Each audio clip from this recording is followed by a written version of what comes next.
This is Whitley Strieber, and today we have a remarkable and I think very important guest, and it's unfortunate that we have to have this guest at all, but it is nevertheless something that we absolutely must do, and I think you must listen very carefully to what he has to say, because he is Phillip Marshall, the author of False Flag 911, How Bush Cheney and the Saudis Created the Post 9/11 World. The book is self-published and hard to get, but available from the unknowncountry.com store. Our old unknowncountry.com store will have copies shipping Tuesday. This gentleman is a 20-year veteran pilot. He has captain ratings on the airplanes used on the 9/11 attack, the Boeing 757 and 767. He's also captain rated on the 727, 737, 747, and Learjets. He cannot disclose the airline he works for, but it was one of the ones involved in the attack. And this is a man whose credentials tell us he knows just about everything there is to know about flying these airplanes. Phillip Marshall, welcome to the program. Thank you, Whitley. Glad to be here. Well, it's a real pleasure in some ways to have you in a country where we can talk to you. If we were in China, we wouldn't be able to talk at all. And so we all need to respect that reality, because we still do have our freedoms here to some extent. But do we really have the freedoms that we need and think we have? And Phillip, why don't you tell us a little bit first about your background and expertise in these aircraft and in flying them? Yeah, sure, Whitley. Like you said, I've been an airline pilot for 22 years now. Very familiar with all the airplanes and airports involved in the 9/11 attacks. Been all over the world, flying international, domestically. I've been through 14 transition schools for different airplanes and different positions, starting with the Boeing 727 back in the day. 1985 is when I was hired by Eastern Airlines, and then I went to my present airline in 1989 after Eastern went under. But I've been through many schools and very familiar with the Boeing airplanes. I'm a big fan of Boeing and what they've done for the aviation technology, and it's been a wonderful career.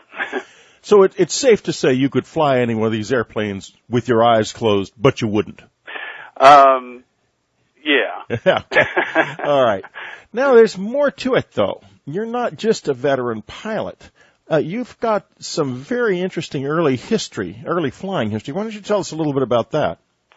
Yeah. Well, back in 1984, I was a young guy, flight instructor out of Lakefront Airport, New Orleans, which is my hometown. And I got involved with a guy named Barry Seal, who was a very interesting person. I'm sure a lot of your listeners are familiar with him. But well, tell us a little bit about him for those of us who aren't. Well, he was a drug smuggler, supposedly, and he was hooked in with the Pablo Escobar and the Medellin cartel, and that really violent group of drug smugglers. And then he was, there's various stories on him, but, at some point he went to work for the DEA, and then he worked for the CIA as an agent working on the Iran-Contra affair.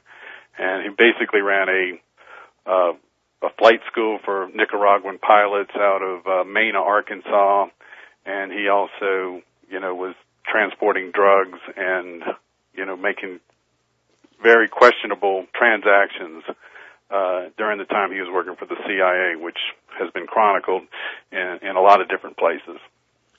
So he was a pretty dubious. Where is he now? Is he still with us? Or? Well, in 1986, he was sentenced to a halfway house at the Salvation Army in Baton Rouge, Louisiana. And when he was entering that facility, about around 6 o'clock in the evening on Airline Highway in Baton Rouge, he found himself on the wrong end of a MAC-10 submachine gun, and he was assassinated. So it's a pretty dark end. Did you have any theories about what might have happened to him? Well, yeah, I wrote a whole entire book on it. Yes, I know that. One of my my earlier books, asking. not this book, but my first book that I didn't really publish it in a real public way. Right. Yes, folks, I have not read it, I might add, but I do know about it. Yeah, but it was it's a very, very complicated set of circumstances that transpired back then, and of course my conclusion was that someone within the U.S. government tipped off the Medellin cartel as to his whereabouts, unless they were reading the Baton Rouge paper, which I doubt. And he was assassinated there after his work. I thought he got too deep into the government activities, and he knew too much, and I think he died of knowing too much. Yeah, he died of knowing too much, and that is a fate that has befallen far too many people in our world. Now, you tell us a little bit about the flying you did, the covert missions at that time. Yeah, well, I was basically his logistical support guy. I'd fly around on Learjets. And when you were, who were you working for at the time? I was working for Barry. I'd known him earlier. I was working for a charter company, Learjet Charter out of New Orleans. And Barry came onto our property, and a very mysterious guy. The first time we met him, he said, "Hey, we're going to run out to San Jose, California, and we'll be back the same day." Didn't know who the guy was at all at that point. And then, when we left on that trip, I thought it was going to be a one-day trip out to San Jose. Well, we didn't get back to New Orleans for 28 days. we circled the country. We thought he was either a suitcase salesman or we didn't know what he was doing, because he'd leave with one suitcase and come back with another suitcase. But it was everything was paid in cash. The guy was really a phenomenal individual. He had a photographic memory. You didn't never want to mess around with this guy as far as being straight with him. You always wanted to be very straight because he remembered everything. He spoke in Spanish on. He had a payphone attached to his ear most of the time, and he would roll quarters in, like a machine. It was really interesting watching him operate in the world that he was in. And later on, we found out of all the logistical nightmares that he was going through at the time. And that's been well chronicled in what's now, under the title of Iran-Contra, and he was very involved in that operation too. As were you. Yes. Yes. Now, there were quite a few pilots involved in this, in general, weren't there? Well, there was, I refer to our operation. We were basically a cell of about 4 guys, and Barry got trained on the C-123, which is a Vietnam-era cargo plane, which he got trained at Rickenbacker Air Force Base in Columbus, Ohio. I wrote about that, and he took that airplane down to Key West, Florida, where it was loaded up by special ops, black operations type people with guns and ammo and all kinds of things, and then they flew it down to Nicaragua, where they landed, and brought supplies to the Contras, and then they went over to Managua and hooked up with Pablo Escobar. He actually got a picture of Pablo loading cocaine onto the airplane that President Reagan ended up using on national television one night. But that was Barry's pictures that he had of these guys loading up the airplanes. And then there was a big group of Nicaraguan pilots that were in Mena that were getting trained on small airplanes, very crude operation, teaching these guys how to fly Senecas, which are twin-engine Cessnas. Senecas are Pipers, but there was also 414 Titans that were Cessna airplanes, and they were teaching these guys how to fly and throw crude bombs out of the airplane. So, yeah, and this was all done, behind the backs of Congress, who had specifically prohibited any kind of American involvement in supporting these the Contra rebels. And did you know of that prohibition when you were doing this? No, I didn't at the time. I'd heard something about it. But you were down there in Central America.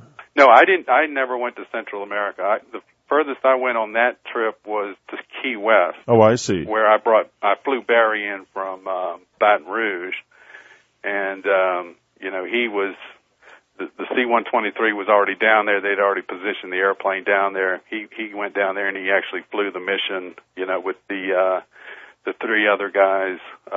One guy. All three of those guys are dead now. Yeah, that's you. I saw that, and I was just going to ask you that very question of what happened to them. Are they all hopefully died of old age? But my bet would be they didn't. Well, we know Barry was assassinated, and then one of the other guy that was his co-pilot was he died on a crash going into Mena, Arkansas, one day. And I never did see the NTSB report on that accident, but I heard that it was a pilot error is what the NTSB ended up as their conclusion, which is about 99% of every accident it's always pilot error. Shouldn't have done that. Yeah, well, they love pilot error. Yeah, it's an easy one. They work in part for the corporations and in part for the government, but not for the pilots. Well, it's the easiest conclusion to make. Right. You can always say, hey, you shouldn't even flown that flight. Okay, we're going to take just a little brief break here, and we are talking to Phillip Marshall, the author of False Flag 911, How Bush, Cheney, and the Saudis Created the Post-911 World. And we're going to get into just what this all has to do with 911 in a few minutes, and believe you me, it has a lot to do with it.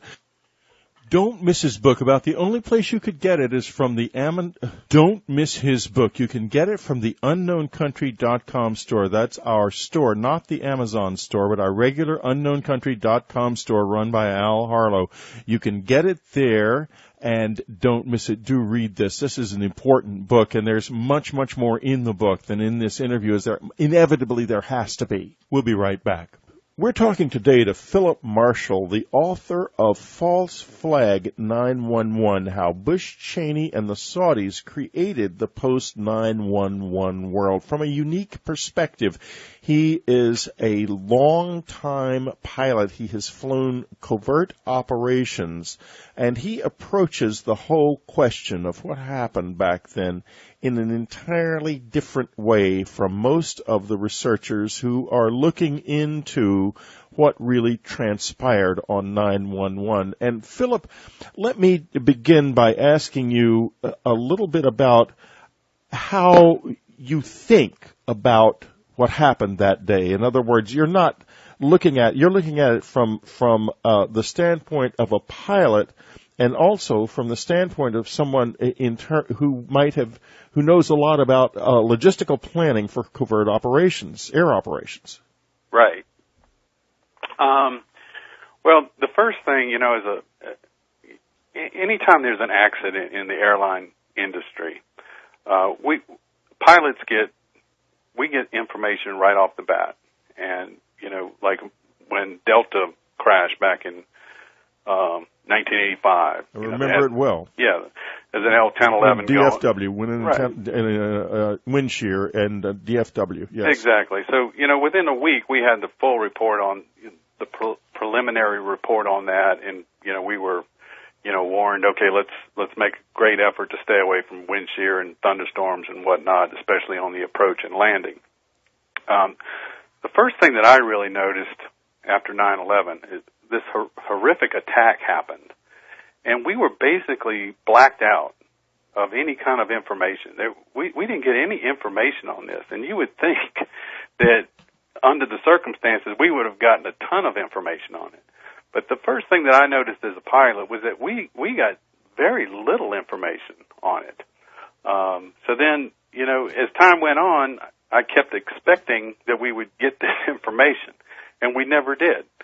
So I was collecting information, just articles and any kind of information I could get, and pretty much put it away. I just collected it and then put it away.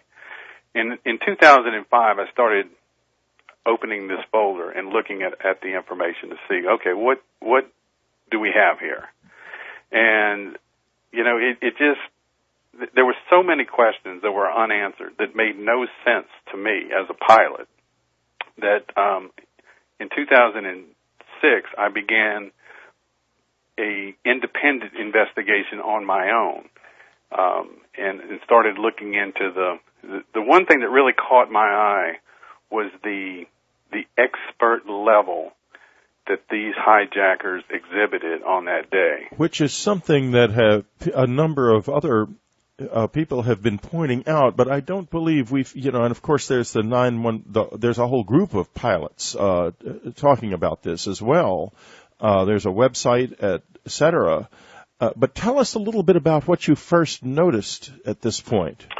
Well, first thing I noticed is it was very difficult to find these flight patterns, posted or published in any way. So I had to do a considerable amount of digging in order just to find the flight patterns. When I looked at American 77, the one that hit the Pentagon, that's the one that really started raising flags with me. When I got the flight data recorder information, I finally got all the pictures of the accident, and I've got controllers' testimony and all of the transcripts from the cockpit, that came back. What I found truly amazing was that this airplane turned around, and we'll talk about the 42 minutes it took for it to turn around 268 miles west of Washington, and it came back towards Washington. When it got over D.C., they were about 30 miles to the west of the Pentagon, and the hijacker brought the airplane down to 7,000 feet, at which time he clicked off the autopilot. From that point, he came over the Pentagon. He was about 3 miles to the west and did an absolutely perfect 330-degree right turn. And when I look at this pattern on a map, it's absolutely flawless turn. Not only did he go from 7,000 feet, but he rolled out at 2,500 feet. He made a 330-degree right turn, descending right turn, very difficult maneuver to make. At 2,500 feet, the flight data recorder shows that the fuel flow went way up to full power, and he took that airplane from 2,500 feet and did an absolute high dive bombing into the west wall of the Pentagon. The speed, though, is what really threw me. He did most of the maneuver at about 300 knots, which is higher than normal. But when he hit the Pentagon, he was actually at 462 knots indicated, which is over 100 knots higher than the red line speed, which is the structural limit that we, it's a no kidding, never cross this. Right. What is that in miles per hour? That is 500 and I think 532 is what I... 530, so it's really fast. Oh, that's unheard of. Absolutely unheard of. And I can't imagine flying the airplane at that.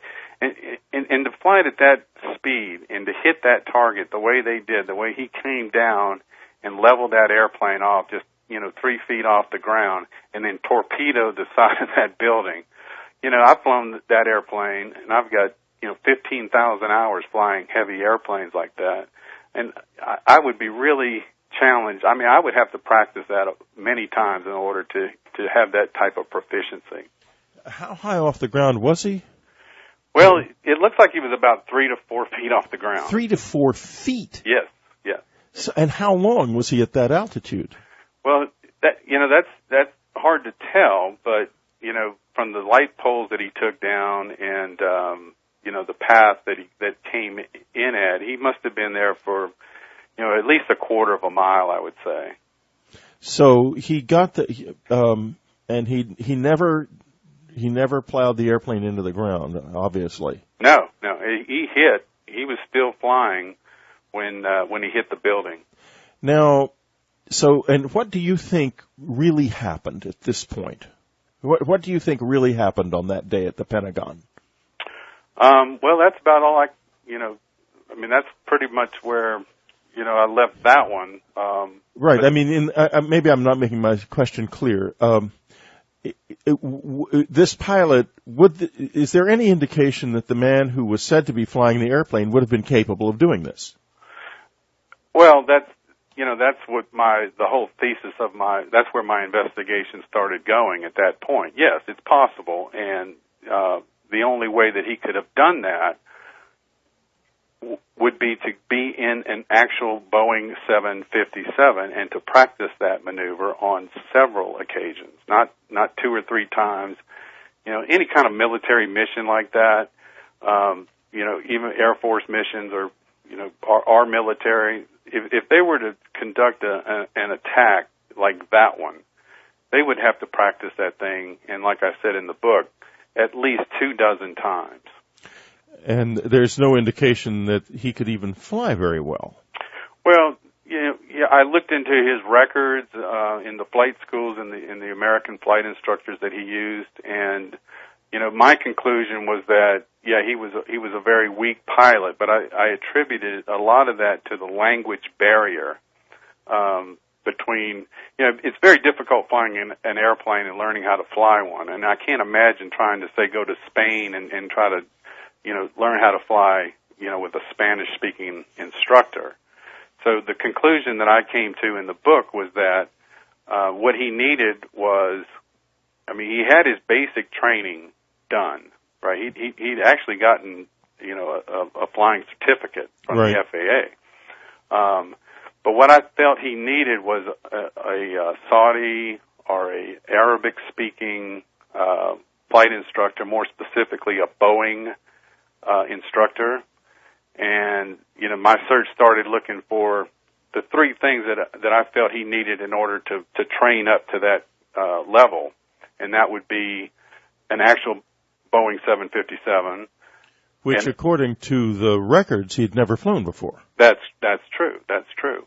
However, I have found the opportunity for him to have that, and that's a big part of the book, is where these guys were training, and how they trained, and who trained them, who did their logistical support, who drew up the tactical plan. Because when you look at the tactical plan, we're going to talk about that in just a minute.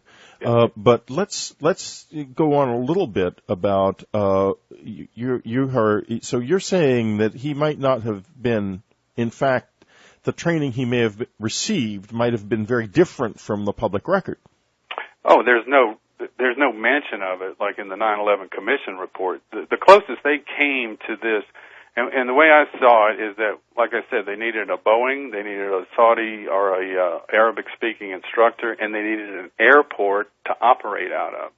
Those were the 3 essential items that they needed, and I believe that I found all 3 of those. And, that's where the Saudis come in, and all the evidence that was buried on the Saudi support for these hijackers. Well, we're going to talk about all of that in just a minute when we come back, because, folks, this is shedding a whole new light on something. I think it's terribly important that we listen up. Phillip Marshall, False Flag 911, How Bush, Cheney, and the Saudis Created the Post-911 World. About the only place you can get it is from the unknowncountry.com store. We're getting copies in on Tuesday. It's a self-published book. It's hard to find. Probably not find it in the stores. Maybe a few copies on Amazon.com.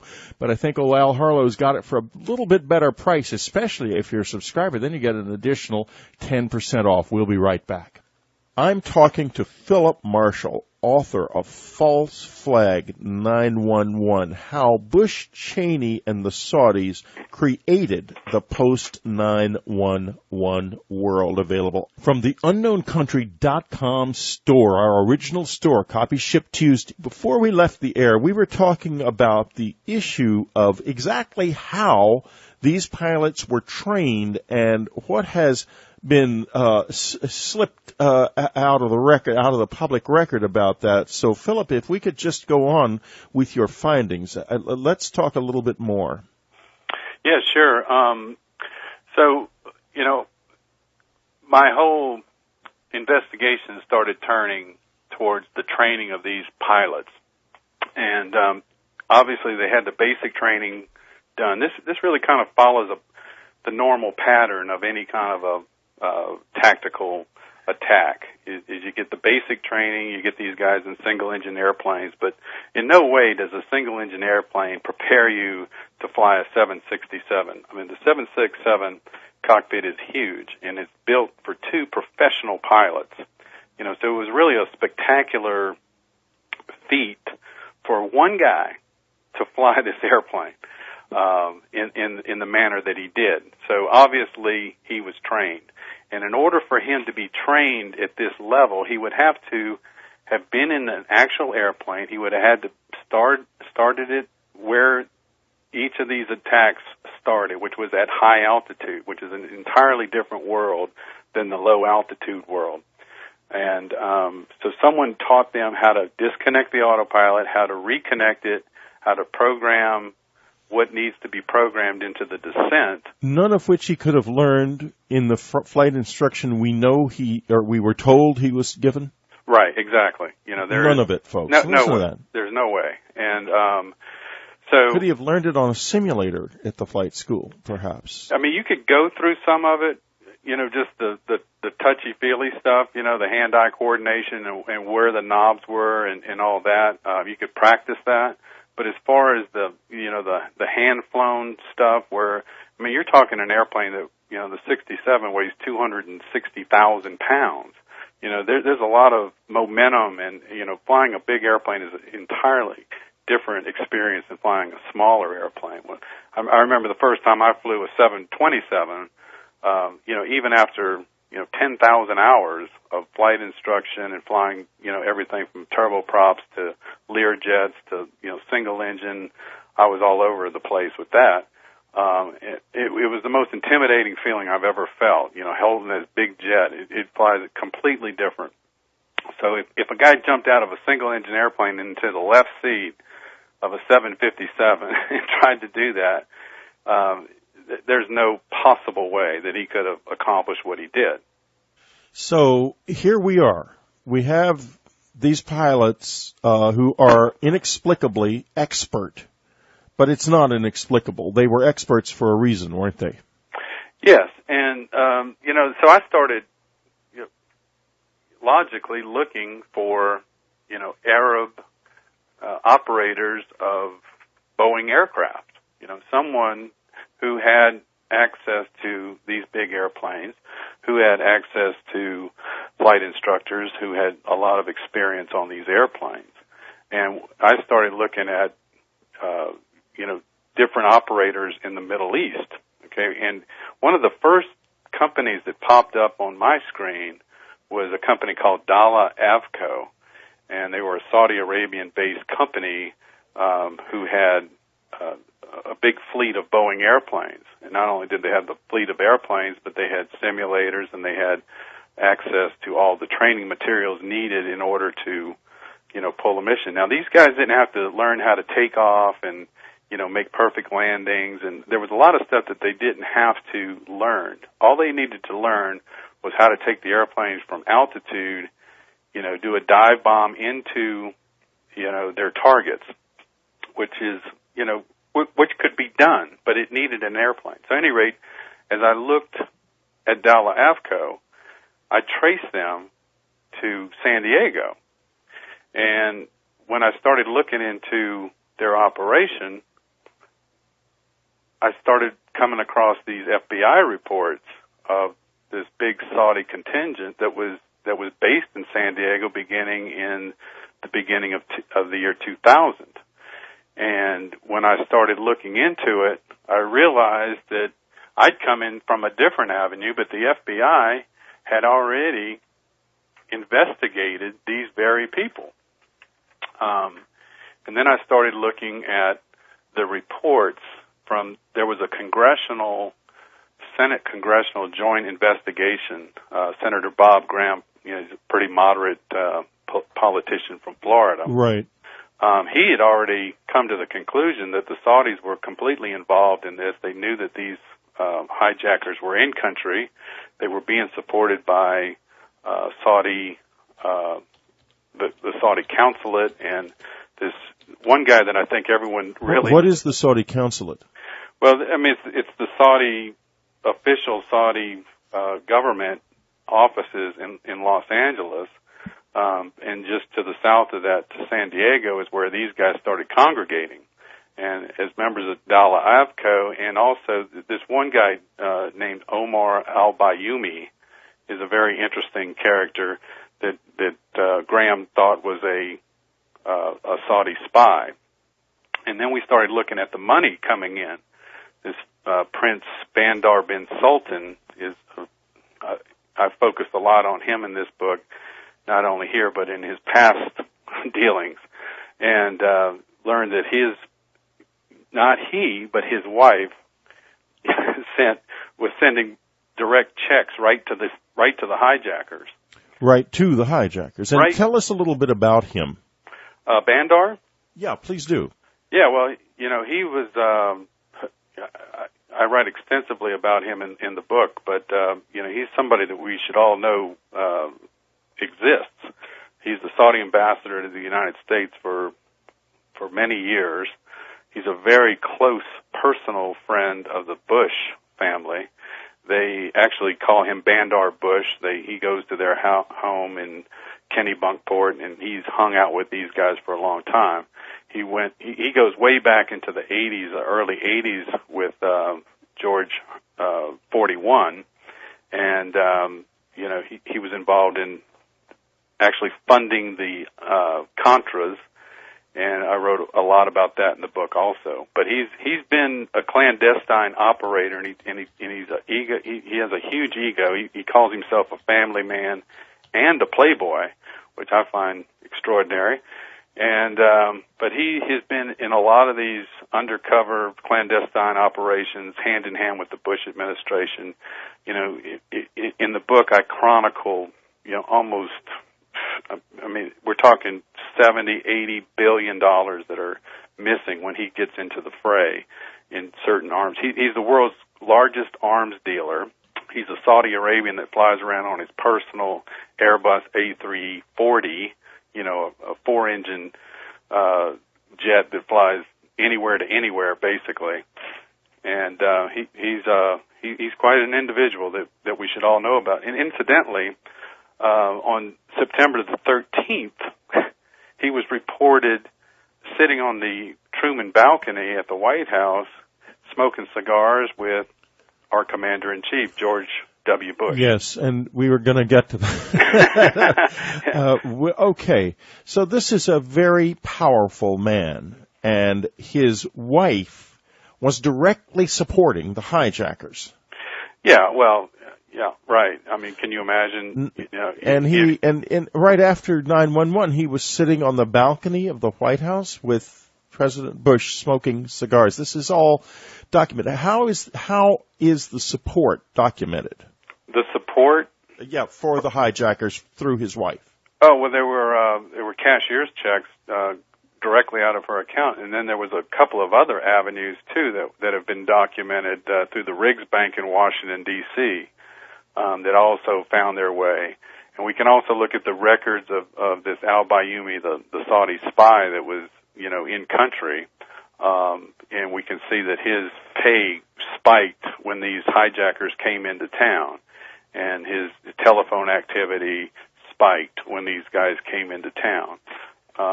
He claimed at first that... You're saying basically that the hijackers were not what they seemed, but they were highly trained Saudi operatives who were expert pilots.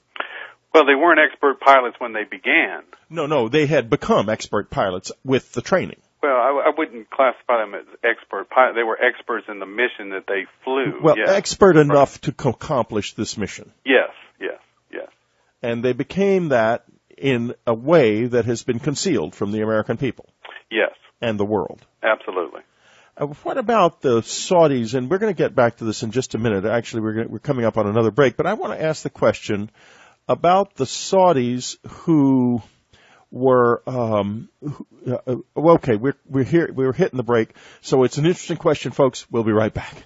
We're back. I'm talking to Phillip Marshall, the author of False Flag 911, How Bush, Cheney, and the Saudis Created the Post-911 World. And a fly on the wall in this conversation, who you subscribers will be hearing from shortly, is Jim Mars, who has been listening to every word and is going to be going deeper in the subscriber section with Phillip Marshall.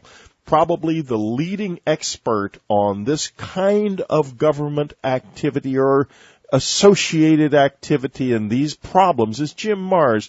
So that should be an absolutely fascinating conversation for you subscribers. Before we left the air, Phillip, I was about to ask about the Saudis who were spirited out of the country without ever even being vetted by the FBI immediately after 9/11 and what we may know about them. Yeah, well, I did discover that too. There was a lot more to that than was released to the public. Actually, buried in the back of the 9/11 Commission was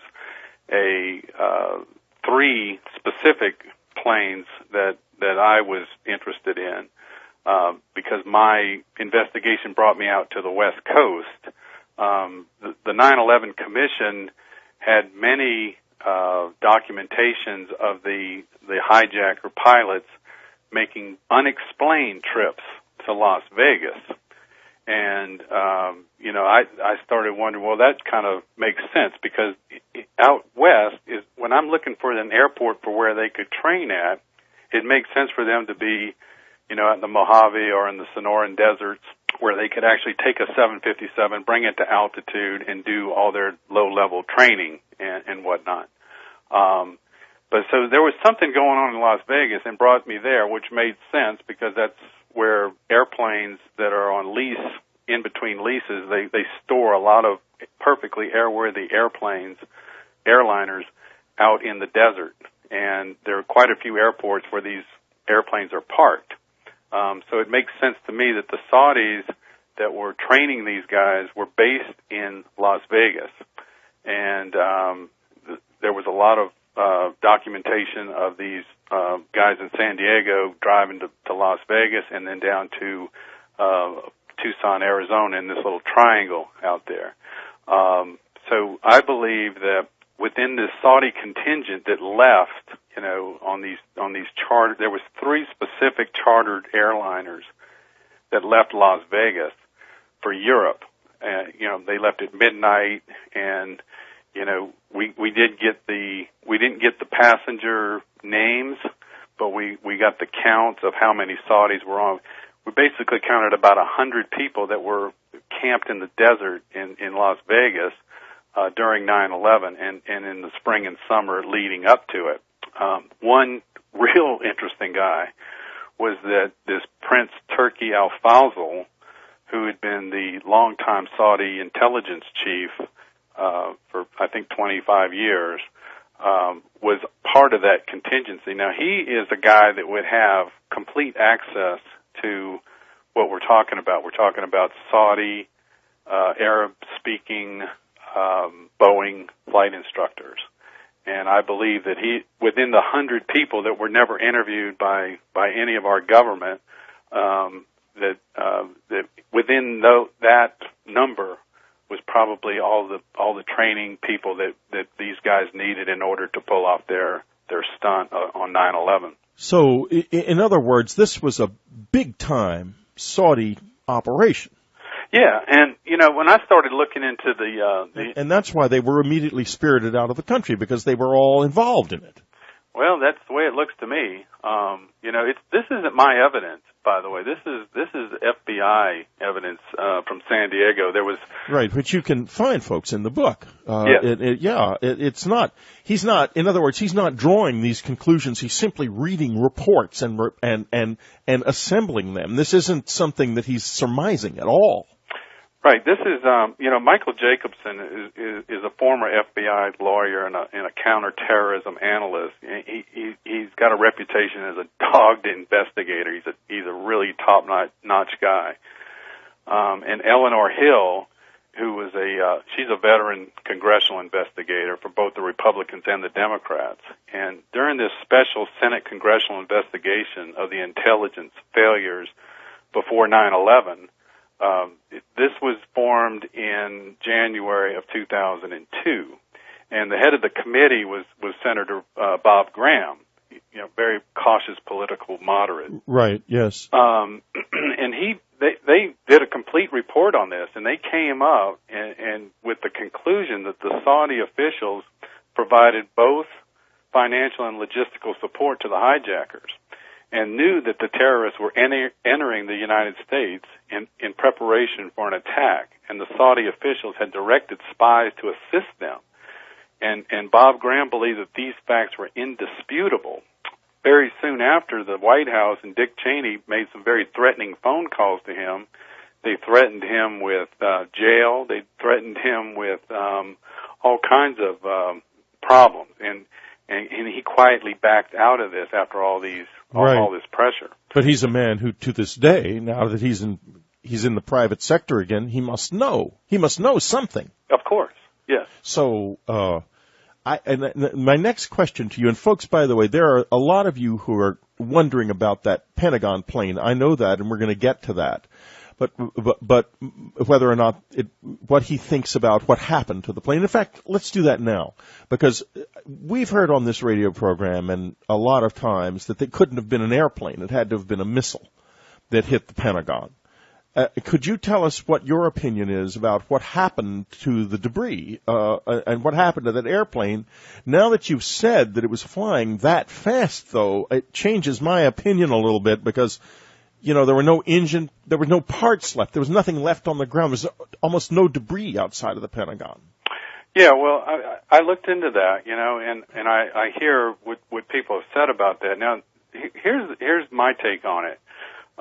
Normally, when an airplane is seen flying below 10,000 feet, we're limited to speeds at 250 knots indicated, right? So they do that for a lot of different reasons, mostly so that the controllers can slow everything down so they can place airplanes in proper order for the approaches and whatnot. And also for noise. I mean, an airplane is flying at, like in Australia, the speed limit's 300 instead of 250. And right. There's a huge difference in the sound. I mean, it makes a heck of a lot more sound. I think the missile confusion began because as this airplane came in, it wasn't slowed down to 200 like it normally would be on that river approach into National. It came in and that's a north-south runway, by the way. This airplane came in from the west, okay, which is very unusual. And its speed when it hits at 500, it was a missile. It was a missile. It had 50,000 pounds of fuel on board, and it was moving at 500 miles an hour. So not only did it look like a missile, it didn't have its landing gear down. The gear was up, and it came screaming in. It sounded like a missile, So it looked like a missile, sounded like a missile. It was a completely different experience. It did what a missile does. And hey, that's what I said in the book. Was it a missile? Yes, it was a missile. It was a Boeing 757 missile. Okay, now we just have a couple of minutes left. Let's go back to the next question I was going to ask, and this will be the last question, I think, for Dreamland, but Jim Mars, in the subscriber section, is going to get into questions like what Philip thinks of what might have been transpiring between Prince Bandar and President Bush in that cigar-chomping afternoon at the White House, and just what the Bush-Cheney-Saudi connection to all of this is. But what I would like to ask you before we go out, we've got about 3 or 4 minutes left, is what do you think the chances are that either of the two leading candidates for president might reopen this investigation? Zero. Zero. In other words, they're going to let it go. Yes. They don't want to touch this with a 10-foot pole. And because the Saudis are just too powerful. Or what is their motive for not touching it? Because a terrible injustice has been done. It seems almost impossible not to believe that we have been attacked by a foreign country, an attack that we didn't even acknowledge for what it truly was. Oh, no question about it. I hope you're sitting down when I tell you this, but I think it has everything to do with oil. We look into this thing, and I don't think we can wait for these politicians to do anything. They're not going to do anything. The only way for us to do this, we have a step. We have to educate ourselves, and we have to know the talking points, and we have to know exactly what we need to ask. There's about 10 questions that we need to repeat over and over and over again until we get a brave, courageous avenue, through the judicial system. Somehow we have got to get this case back into the judicial system where we can get full subpoena authority. And, until we can do that, where we can get these people to testify under oath, and I think there's only about 15 people that we could bring in that needs to be brought in. Who are some of these people? The attorney generals of any state. I think there might be an opportunity here. I see the right wing's getting really nervous about these detainees down in Guantanamo that are coming back here, because if they come to the U.S. and they get on U.S. soil, they're going to have subpoena authority. So if we start getting into this attack using subpoena authority, then we're going to get the right people to testify. So some of those people at Guantanamo know something a lot about this, is what you're saying. Well, no, they don't know anything about it. They had nothing to do with it as far as I know. I'm sorry, I misunderstood you. Right. But what I'm saying, in their defense, we can subpoena people. Oh, I see. Yeah. We can subpoena people in the know and start asking these questions because, in my opinion, Al-Qaeda had no capacity to pull this off. Just as a last question here, if this was indeed pulled off by a state-sponsored, in effect, terrorist organization or an intelligence operation or whatever you want to call it, paramilitary operation, covert paramilitary operation on the part of the Saudi kingdom, or individuals so connected in it that they might as well be officials of the Saudi kingdom, what would their motive have been? Why did they do it? Oh, power. Hello, power. They control the world. When these attacks happened, I think oil was trading at about $35 a barrel. I see. And now, subsequently, we have had the attacks. We have had the entry into Iraq under false pretenses. And now we're in a situation where we are being made to lose in Afghanistan precisely because winning there would be such a stabilizing. It just seems as if there's almost a conspiracy here to create chaos in order to make money out of it. Is that accurate? Oh, absolutely. I covered this in the book. These national energy reports that were passed on to the president, right after he took office, outlines, specifically what the oil reserves were in Saudi Arabia that were untapped. And, for these oil guys to know that all that sea of oil is right there below that sand, I think it makes them salivate. It makes them crazy. And, they would do anything in order to do that. So I think the main reason for this attack was to start the war with Iraq that they had planned through this project for a new American century. We have come to the end of our time together. Philip, I'm sorry to say, but folks, getting into the Saudi connection, the Bush connection, et cetera, and so forth, will happen in the subscriber section with Jim Mars. False Flag 911. How Bush, Cheney, and the Saudis created the post-911 world. Going to be scary but important reading, and you heard him. We need to educate ourselves if we are going to create for ourselves a country where this kind of thing cannot be done to us. Every time you pay your gas bill, you're paying for 911. Remember that. Right now, there are maybe a few copies on Amazon.com. We got a lot of copies in the regular UnknownCountry.com store, so get it from good old Al Harlow. Get it right away. Go to UnknownCountry.com, click on that store tab. Copies ship Tuesday. Hold on to your hats, because today Linda Moulton Howe has got something incredible and incredibly scary. Linda usually reports on the absolute leading edge of what is happening in science and the UFO world and all kinds of extraordinary and strange subjects. But this time she's going back in time to another edge, back in the Middle Ages when the Black Death stalked the world. Well, this is really going to surprise you, coming from our Emmy Award-winning science reporter from EarthFiles.com, Linda Moulton Howe, and here she is from Albuquerque, New Mexico, to take you back 700 years into a world that you will not believe was ever real. Thanks, Whitley. Every once in a while, there is a book that grabs your mind as revelation. In my life, one such book is The Gods of Eden by William Bramley, first published in 1989. William Bramley was then 36 years old.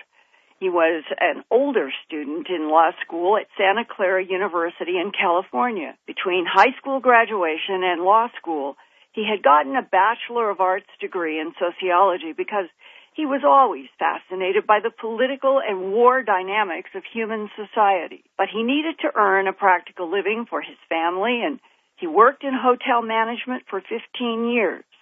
Finally, in his decision to go to law school, he also started a book about a question that had always troubled him. Why does humanity war so much? To William Bramley's great surprise, the more he read about wars as far back as Mesopotamia, he also found a reoccurring theme of strange lights and aerial objects in the sky, and sometimes associated with mists on the ground. So finally, when his book was published, William Bramley called it The Gods of Eden, and the book flap explained why in his own words.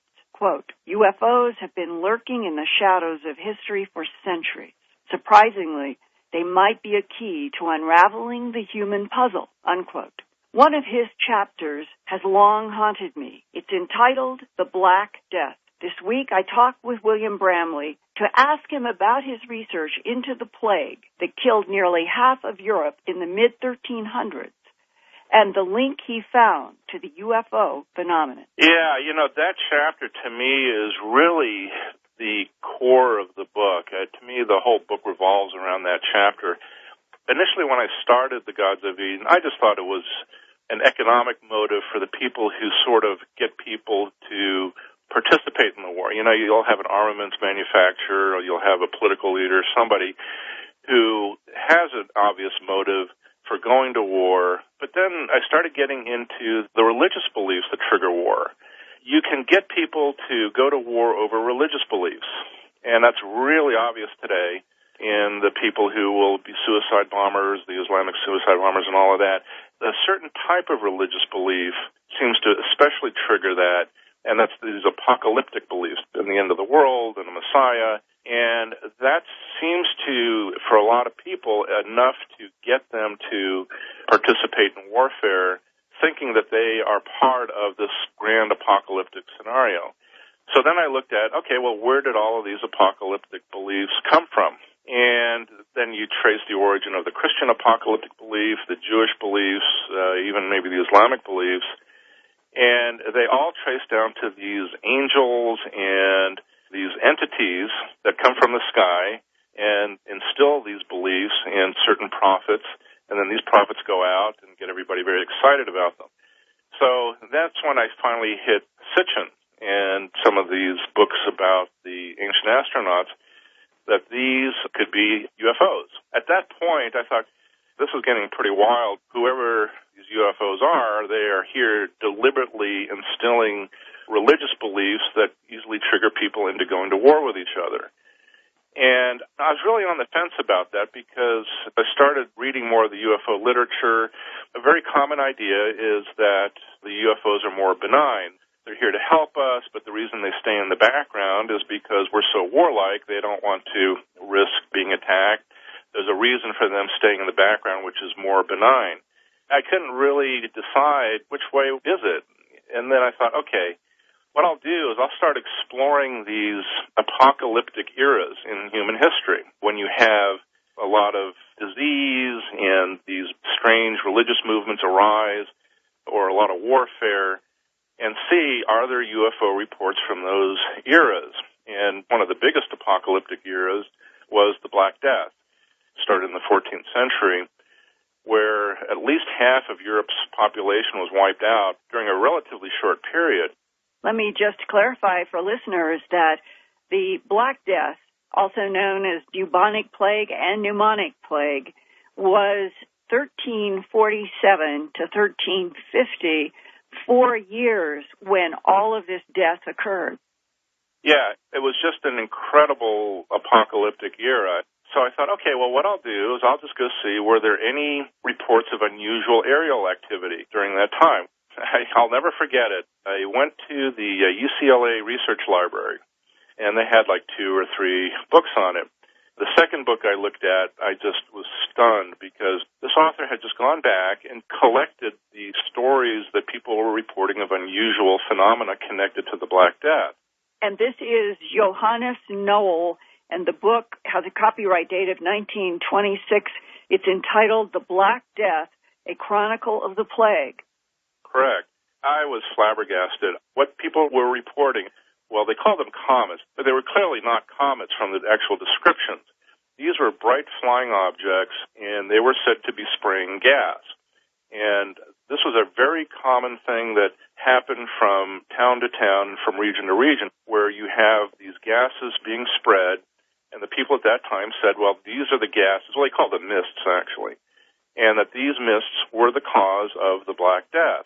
In many cases, they said that they came from these objects in the sky that were spraying them, and that these reports of these bright lights spraying gas started in China, and then they continued to repeat themselves in Europe. And then you also found in his book, and a couple of others that I found after that, where people would report just simply the mists. They wouldn't necessarily see the bright lights, but they would also see mists, and in a couple of occasions, the mists were kind of bluish in color. The third phenomenon, which I found very intriguing, was the Men in Black phenomena were happening at that time, too, where in a number of the villages and towns, they would report that these human-like figures dressed in black would appear on the outskirts of a town, and they had these long instruments that they would kind of wave back and forth. And right after that, a plague would break out. Sometimes they reported these figures walking through a town with these long instruments, and right afterwards, the plague would break out in these towns. The interesting thing is that when they were out in the fields, they called them scythes in the reports, thinking that they were mowing down the wheat or whatever grain they were growing, and that this was symbolic of the death of the people later, but they reported that the wheat or the grain never actually got cut. So I interpret that to be actually that they just had some instrument that they were waving around and spraying out whatever germ element that they were spraying out into the town. And weren't these figures supposed to have cloaks and became the basis for what is called the figure of death in Europe, which was the cloaked figure with the scythe? That's correct, and that's where we get that cloaked figure. It's from these figures that were appearing then with the scythes mowing people down during the Black Death. In the very year 1347, the beginning of the Black Plague, it is also the same year that Friends of God, organized by Johann Tauler, emerged, and this is a link to the role of the Rosicrucians in Europe and in Germany specifically at this time, and that their focus was on apocalyptic events to come. That's correct. What happened in that environment, there was a lot of this apocalyptic fear going on. People were wondering why the Catholic Church couldn't do anything about this problem, and a lot of people thought that God was ushering in the end of the world at the time. You had these rather strange, unusual organizations come up, Friends of God being the main one that I focus on, where they had these great apocalyptic beliefs, with a connection to this network of secret societies, of which the Rosicrucians were one. And this network of secret societies throughout history sort of parallels and connects to the UFO phenomenon from very early in human history up until more recently. And we get all of these UFO events happening in connection with the Black Death. And meanwhile, at the same time, out of this network of these secret societies comes this new apocalyptic movement, which then eventually results in the Protestant Reformation in the 16th century. Now, you have come up with a word that you're using for this outside influence in humanity's history. Can you explain what that word is and what your overall view is now of the relationship between a non-human intelligence in this planet? Yeah, I use the word custodial society or custodians, meaning an extraterrestrial society that appears to have actual custody of the Earth. The Earth is their property. They are in custody of it. This kind of goes back to the work of Charles Fort, who wrote in the very early part of the 20th century in his book of the Damned and New Lands, where he sort of speculated as to exactly that all of these strange phenomena that he was finding even back then led him to conclude that the Earth was a possession. The people who were flying around in these objects, they were extraterrestrial in origin, and that in some way that through some secret method or through some secret societies, humankind was being directed by them. And so I just gave it the term custodian, and then I follow throughout history. I kind of go way back to when in ancient Sumeria and in the ancient religions they were talking about how they had these human-like gods who came down from the skies. They were the controllers or the leaders of the human race. The human race was at best a slave race at that time. And then they talk about, in some of the texts, a way to keep control, and that is to breed factions. You have one group of people fight another group of people, and that's one way to basically keep control over all of them. That's something that Machiavelli wrote about in The Prince, Gods of Eden. The book came out back in 89, and at the time I thought, okay, it'll be interesting to see if the theory holds up, because back in 89 the Iron Curtain was coming down, the communist bloc was breaking up, which I thought was a very positive thing, and I still do. But then I noticed, though, that there were still these little flare-ups involving Islam. And either in 89 or 90, I was giving a talk, and people were asking me, well, do you think this is really true? Because, look, we seem to be now entering the age of Aquarius. We have this great struggle ending between the West and communism. And I thought, well, okay, this will be an interesting test, but if the Gods of Eden is true, my prediction is that Islam will become the next great faction to actually breed hot war. What I thought was happening was that the West versus communism wasn't really breeding a lot of hot war anymore. Hot meaning actual armed conflict. We had the Vietnam War, that ended. We had some little thing in Angola, but it really wasn't generating a lot of real armed conflict. Now we have another faction that I trace in my book also to the UFO phenomenon, and that's Islam, which now has become the faction that is helping to breed more hot war with actual violence. If non-humans have been manipulating human life on the planet for centuries and are behind the wars, including the United States presence in Iraq right now, what is it that the non-humans want? Well, that's an awfully good question. From my point of view, at least in doing Gods of Eden, I feel like I'm kind of at that point where there seems to be some evidence here, but I don't know that I totally understand the motive. Other than the human race, I think Charles Fort, again, back in the early 1900s, says that we have the equivalent status of cattle or sheep, or not a very flattering point of view, and I'm not sure I share that exactly. Meaning that we are owned by something, monitored by something, and used by something. Yeah, exactly, and that was his theory. That seems to be holding up, that basically we're still a possession, and the means of holding on to that possession are simply being followed like they were before. Now, if you go back to the old creation stories, it was real obvious. Human beings were engineered essentially to do labor, to toil in the mines, to get mineral substances for the gods and keep them fed, keep them housed. What happened, though, is it became less obvious because the UFOs, they didn't disappear. They simply kind of went into the background. they started following more of a Machiavellian pattern. So then we have to ask, okay, they're no longer here just out in the open like people were claiming they were before, out in the open saying, okay, go ahead and build this pyramid for us and do this for that. So what's the motive now? And here I guess you have to kind of look at maybe the abduction testimony. There seems to be some kind of breeding program.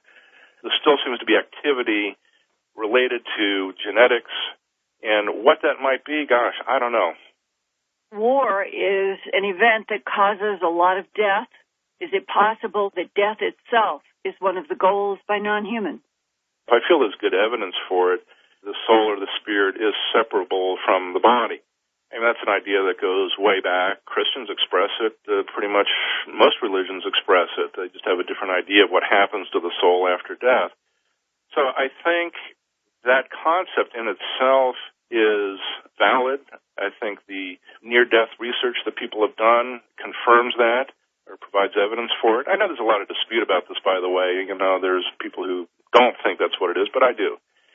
And so the process of death seems to involve the soul leaving the body at death, going through some kind of amnesia process, and then being reborn. And that's the old idea of reincarnation that was especially expressed by the Hindus. The Mormons express that idea also in some of their writings. So we find that this concept is very strong in a lot of religions. It's not so popular in Christianity anymore, but in other religions, the idea of being reborn is. And it's that whole thing about dying, having amnesia, and being reborn that seems to further this agenda. Because one thing that I noticed, too, is that in the UFO phenomena that we read about today, a lot of the abductees, they seem to actually be given commands, or there's some kind of mental process that's inflicted on them by their captors to make them forget. And so the ability or the technology of the UFO to instill amnesia on human beings seems to be very much there and be part of their practice. So the question is this being done on a very large scale? So that's where death might fit in, because if we keep forgetting that we are souls and we keep kind of getting recycled over and over again, thinking that we're not, it keeps that aspect of being imprisoned here, which is something the Gnostics talked about, the Essenes talked about, the imprisonment aspect of human life. If reincarnation is the machinery of the universe, and that there are non-human intelligences that are focused on reincarnation here on Earth, meaning the recycling of a spiritual soul body in and out of containers over a long period of time, which might even explain dividing the population into different religious perspectives on purpose to make them war with each other. And here's the speculation, because war causes death, and death would lead to the souls having to recycle. You know, I never thought of that, and I think that's really interesting. Yeah, war certainly would contribute to that, just like disease would and any other cause of death and old age. So these are all things that factor in. But, yeah, certainly war does, and it does it in an especially violent way. And I'd have to wonder, is there a difference in how people experience death differently, or the soul experience differently, if they suffered violently or if they suffered gradually through a disease or just the effects of old age? Does that serve a purpose? Does that fit into a program some way? If the manipulation of one or more non-human intelligences still has a grip on what is happening to human life and politics of Earth, what is it that perpetuates this hold on the Earth, and what do they want? What they want, the furthest that I can go, is business as usual. The patterns we're seeing today are exactly the patterns we saw thousands of years ago. It just hasn't changed. But these underlying forces still continue to go on, meaning that whatever society the UFO society is, they probably have a different perception of time than we do. To them, maybe 1,000 years is like 20 years to us. And so this can be sustained longer. Again, that's a speculation, too. But what do you speculate are the agendas of these custodians, as you describe them? Just to keep Earth as a possession as it's always been.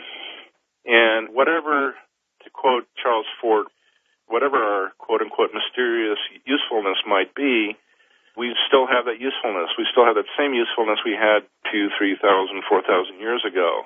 I guess it's just the nature of a society or a country that once you have a colony, you just hang on to it, even if it really doesn't maybe do you a whole lot of good anymore. You just manage it the same way. You just keep it the same way. And that might be all that there is to this. And to me, the use of a Machiavellian technique is simply a technique of management. Meaning under the surface is the control, not out in front of us. Yeah, exactly. It's just simply a way to keep Earth as a colony. And the way you do that is you keep its inhabitants not really knowing what's going on, and so consumed with fighting each other, so consumed with all of the problems that this brings, that all we have time to really think about mostly are problems.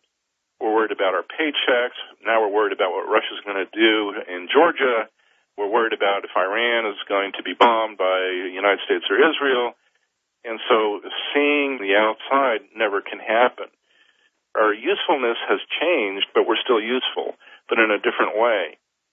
To underscore that stumbling upon the UFO link to the odd and frequently violent state of human affairs has happened to other thoughtful researchers before, William Bramley told me that he had never read Charles Fort until his third draft of The Gods of Eden. That's why he quoted from the 1919 first book by Charles Fort entitled The Book of the Damned, in which Fort explained that the damned were all subjects excluded from formal science, and one of those damned subjects was the involvement of other non-human intelligences with planet Earth. Quote from Charles Fort. Human beings appear to be a slave race breeding on an isolated planet in a small galaxy. As such, the human race was once a source of labor for an extraterrestrial civilization and still remains a possession today. To keep control over its possession and to maintain Earth as something of a prison, that other civilization has bred never-ending conflict between human beings, has promoted human spiritual decay, and has erected on Earth conditions of unremitting physical hardship. This situation has existed for thousands of years, and it continues today, unquote. And our challenge now, Whitley, as human beings going forward in the 21st century, may be to finally know that we're not alone in the universe and that we no longer have to get down on our knees to God. Linda, early on in my public life in regard to this, I received a letter from someone who had been walking in the forest in, I believe, Tennessee, and they had this little man in dark blue clothing jump out at them, and he said that he was a rebel, and he wanted to tell the truth about who and what we were. He said that there had been an advanced human civilization in the distant past, and we had had a war with Mars, with his race on Mars, and both sides had lost. Their side had had their planet stripped of livability, and they were forced now to live underground, but they had captured our souls, and they had imprisoned us here, putting us on an eternal recurrence where we would die and be born and die and be born again and again and again, going through the trials of life again and again and again and never ending. And he said their name for Earth was dead forever. And now, how do you like them apples? God, I hope it's not true. Oh, my. Well, sometimes when I look at what is happening with the extinctions around us, I think, is life checking out of Earth? Yes, it is. Absolutely. But there is this other part that comes rushing into my mind and my soul and my heart that says, no, life will continue to fill the crevices everywhere on this planet. Oh, sure. But there's going to be a dieback, another big dieback, and it's going to concentrate on the large animals and the animals that are vulnerable, like the amphibians and the bees, for example, and us. Well, yes. And in the long run, that's may be that we really have just this tiny window in which this race may be able to prove that it has a right to existence in the face of the gods of Eden. Well, it's certainly an incredible and sobering report, Linda. I can tell you it's not often one hears anything is like this, but I've often wondered where that cloaked figure of death carrying the scythe comes from. Now we know. Yes. It's really scary. I mean, you have to wonder if they were adjusting somehow the population or something. It's hard to know. It exactly is the theme that seems to me that has run through in the human abduction literature. The people I've interviewed over the last 2 or 3 decades, and they have said that they have had an impression that there are too many humans on this planet. I think it was Billy Meyer who said that his encounter with the blondes in Austria, that they told him that this planet had too many people on it and that there had to be some sort of cutback in the population. And that is absolutely anathema to the human mind to contemplate that there would be something that felt that we were its property, that it owned us, and that it had a right to go through and weed down populations. But what Charles Fort was suggesting over 100 years ago, and what William Bramley kept finding as an attorney in law school who was trying to find out why humans war and kept finding all of these references to these lights and aerial objects and the odd mists on the ground. And mists of green or bluish or whitish character have also been described in modern human abduction encounters. Yes, they have.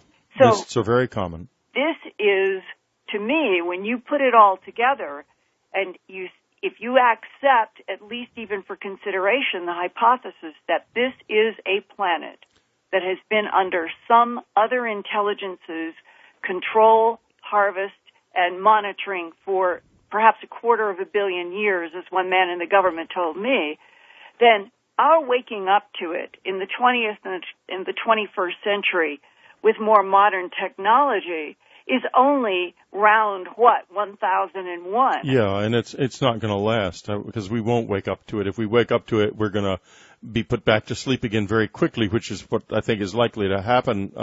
Linda, we have reached the end of our was transporting drugs and, making very questionable transactions during the time he was working for the CIA, which has been chronicled in a lot of different places.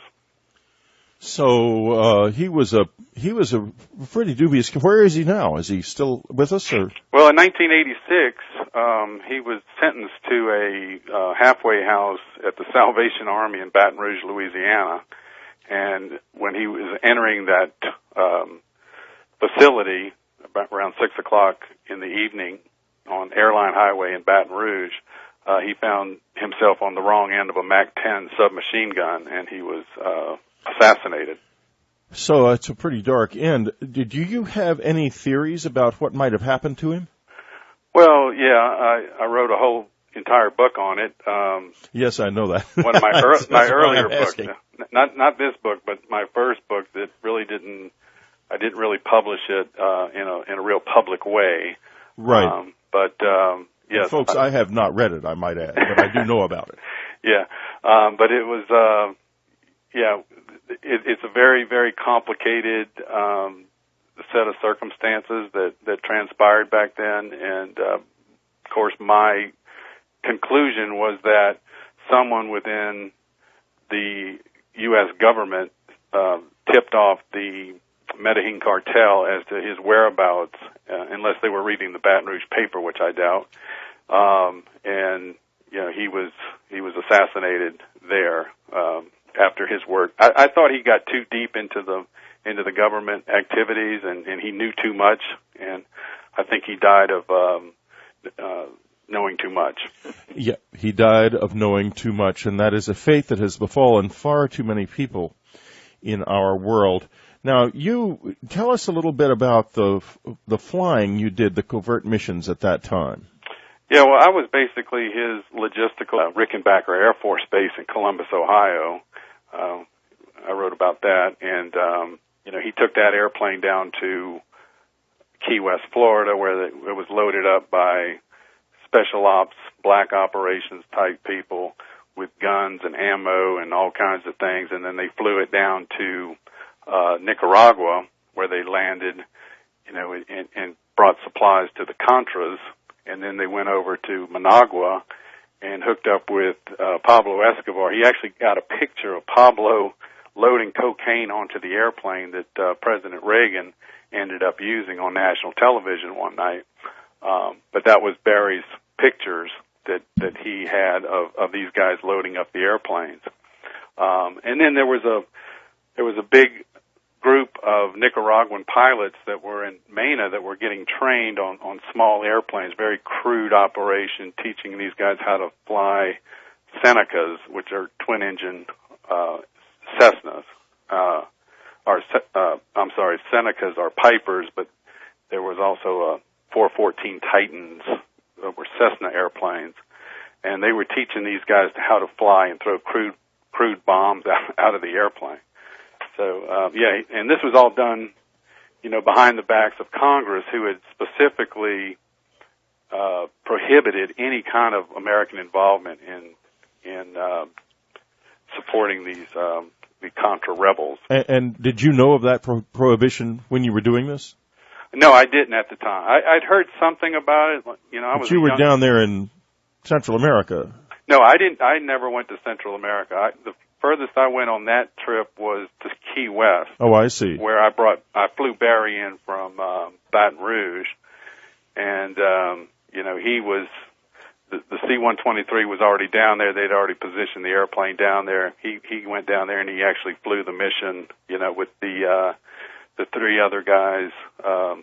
This is Whitley Strieber, and today we have a remarkable and I think very important guest, and it's unfortunate that we have to have this guest at all, but it is nevertheless something that we absolutely must do, and I think you must listen very carefully to what he has to say, because he is Phillip Marshall, the author of False Flag 911, How Bush Cheney and the Saudis Created the Post-9/11 World. The book is self-published and hard to get, but available from the UnknownCountry.com store. Our old UnknownCountry.com store will have copies shipping Tuesday. This gentleman is a 20-year veteran pilot. He has captain ratings on the airplanes used on the 9/11 attack, the Boeing 757 and 767. He's also captain rated on the 727, 737, 747, and Learjets. He cannot disclose the airline he works for, but it was one of the ones involved in the attack. And this is a man whose credentials tell us he knows just about everything there is to know about flying these airplanes. Phillip Marshall, welcome to the program. Thank you, Whitley. Glad to be here. Well, it's a real pleasure in some ways to have you in a country where we can talk to you. If we were in China, we wouldn't be able to talk at all. And so we all need to respect that reality, because we still do have our freedoms here to some extent. But do we really have the freedoms that we need and think we have? And Phillip, why don't you tell us a little bit first about your background and expertise in these aircraft and in flying them? Yeah, sure, Whitley. Like you said, I've been an airline pilot for 22 years now. Very familiar with all the airplanes and airports involved in the 9/11 attacks. Support guy. I'd fly around on Learjets. And when you were, who were you working for at the time? I was working for Barry. I'd known him earlier. I was working for a charter company, Learjet Charter, out of New Orleans. And Barry came onto our property, and a very mysterious guy. The first time we met him, he said, "Hey, we're going to run out to San Jose, California, and we'll be back the same day." Didn't know who the guy was at all at that point. And then, when we left on that trip, I thought it was going to be a one-day trip out to San Jose. Well, we didn't get back to New Orleans for 28 days. We circled the country. We thought he was either a suitcase salesman or a we didn't know what he was doing because he'd leave with one suitcase and come back with another suitcase. But it was everything was paid in cash. The guy was really a phenomenal individual. He had a photographic memory. You didn't never want to mess around with this guy as far as being straight with him. You always wanted to be very straight because he remembered everything. He spoke in Spanish he had a payphone attached to his ear most of the time, and he would roll quarters in, like a machine. It was really interesting watching him operate in the world that he was in. And later on, we found out of all the logistical nightmares that he was going through at the time. And that's been well chronicled in what's now, under the title of Iran-Contra, and he was very involved in that operation too. As were you. Yes. Yes. Now, there were quite a few pilots involved in this, in general, weren't there? Well, there was, I refer to our operation. We were basically a cell of about 4 guys, and Barry got trained on the C-123, which is a Vietnam-era cargo plane, which he got trained at, been all over the world, flying international, domestically. I've been through 14 transition schools for different airplanes and different positions, starting with the Boeing 727 back in the day. 1985 is when I was hired by Eastern Airlines, and then I went to my present airline in 1989 after Eastern went under. But I've been through many schools and very familiar with the Boeing airplanes. I'm a big fan of Boeing and what they've done for the aviation technology, and it's been a wonderful career. So it's safe to say you could fly any one of these airplanes with your eyes closed, but you wouldn't. Yeah. All right. Now, there's more to it, though. You're not just a veteran pilot. You've got some very interesting early flying history. Why don't you tell us a little bit about that? Yeah, well, back in 1984, I was a young guy, flight instructor out of Lakefront Airport in New Orleans, which is my hometown. And I got involved with a guy named Barry Seal, who was a very interesting person. I'm sure a lot of your listeners are familiar with him. But well, tell us a little bit about him for those of us who aren't. Well, he was a drug smuggler, supposedly, and he was hooked in with the Pablo Escobar and the Medellin cartel, and that really violent group of drug smugglers.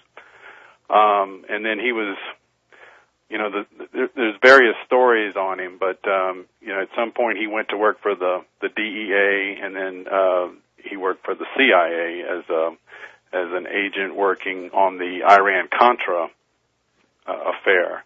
And he basically ran a flight school for Nicaraguan pilots out of Mena, Arkansas, and he also,